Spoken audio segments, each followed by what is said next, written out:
Hello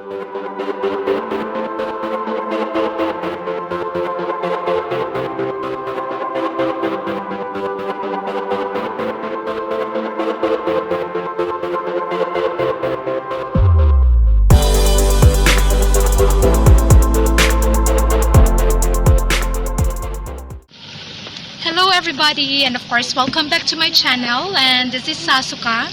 So in today's video, I'm gonna share to you the view of grassland here at Lantawan, Pasunangka. So when you're ready, let's start.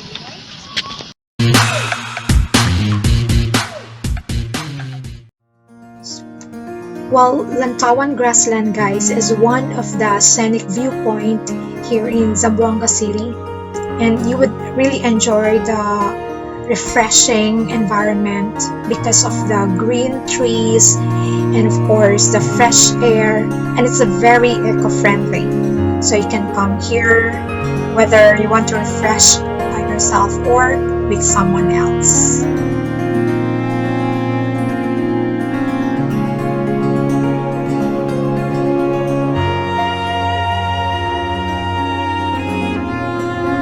Well, before we continue our journey here, let me tell you how I came to this place.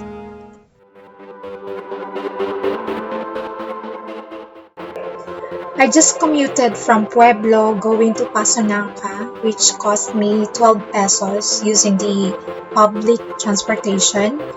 And then from McQueen Hotel and Restaurant, I rode the habal-habal going Lantawan, and of course enjoyed the journey going to Grassland.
Ayan guys, so after long travel, finally, nandito na tayo sa ating destination, which is the Grassland.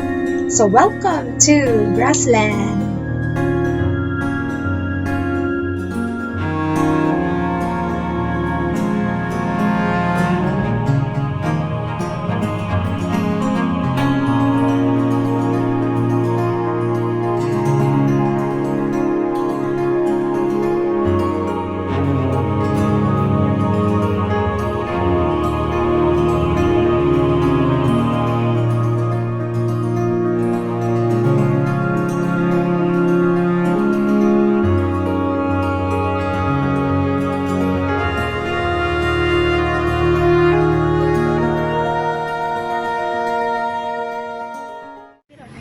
So, ito na guys yung pinaka-top ng grassland.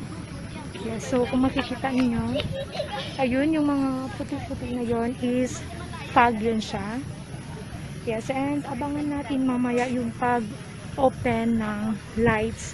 Mas maganda kasi kapag naka-turn on yung lights kasi makikita talaga yung parang city light. Yun ang pinaka-highlights niya dito sa sa grassland. Of course, bukod sa sa food, may mga food naman sila at saka drinks.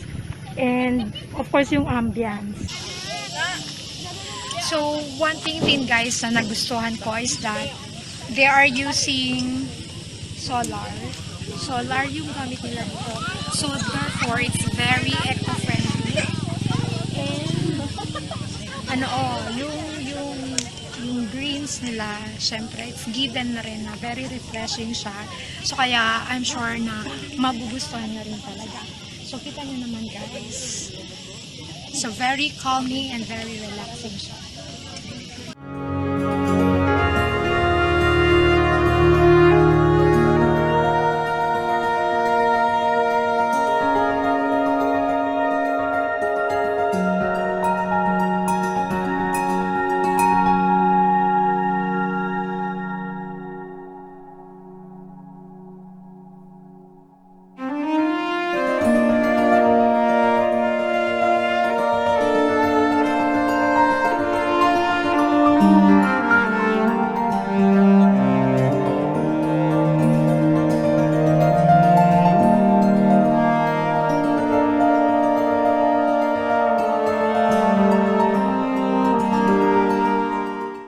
So, meron din silang mga chair guys na kung saan pwede kayong umupo kapag pagod na kayo sa anong tawag, parang pag-view ng kanyang sceneries dito. So, pwede kayong umupo. So, ayan, may mga upuan nga siya.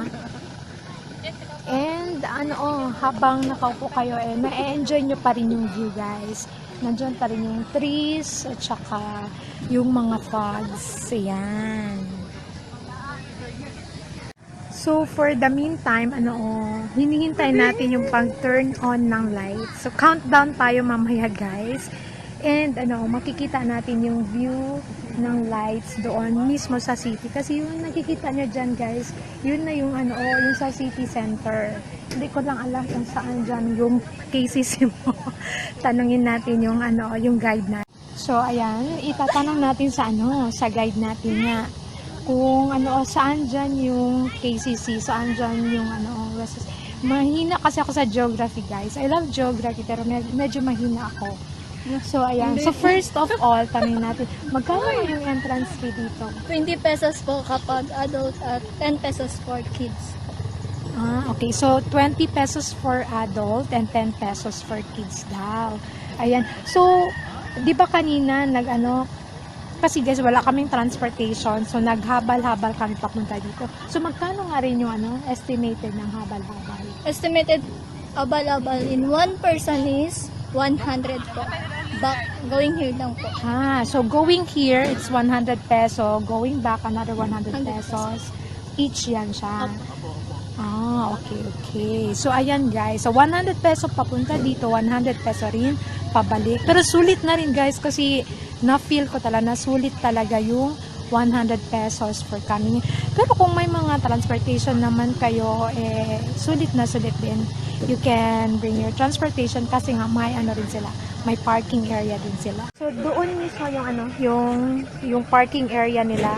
Diyan din kasi yung main entrance. So, pag entrance nyo nandyan na yung pwede nyo ipapark yung sasakyan nyo.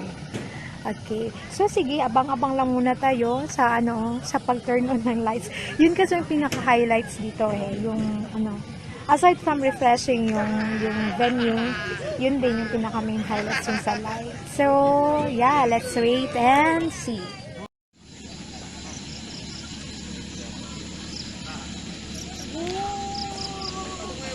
Oh my gosh!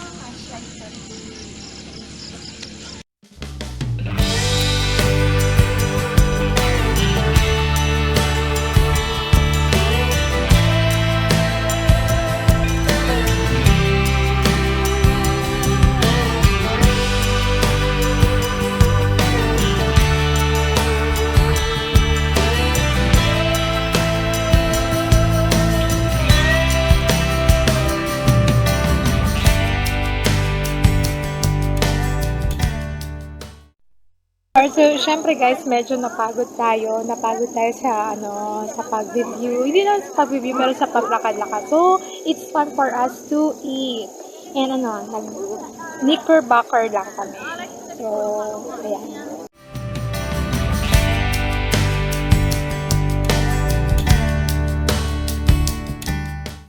Dito, pwede nyo naman, isigaw, ilabas, yung hinanakit nyo kung may nanloko sa inyo. So, isigaw nyo lang dyan sa, sa may mga lahi. Kaya, pero hindi, for fun lang, yung parang maibsan lang yung, yung sakit ng nararamdaman. Just lang. Anyway, so, ganyan lang. Ganyan lang yung, feeling dito sa Lantawan, sa grassland.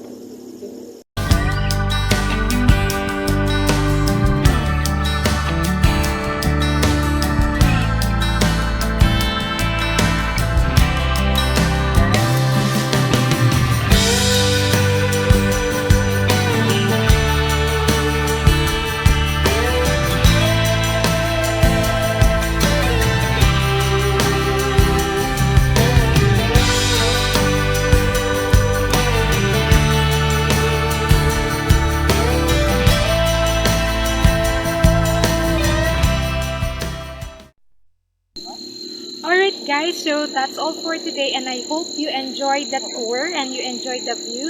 And if you are like me who loves nature, well, you can hit the subscribe button and the bell so that you would be notified whenever I have my new uploads, so that we can enjoy the nature together. Time and again, this is Sasuka, not an expert, just want to share. Goodbye!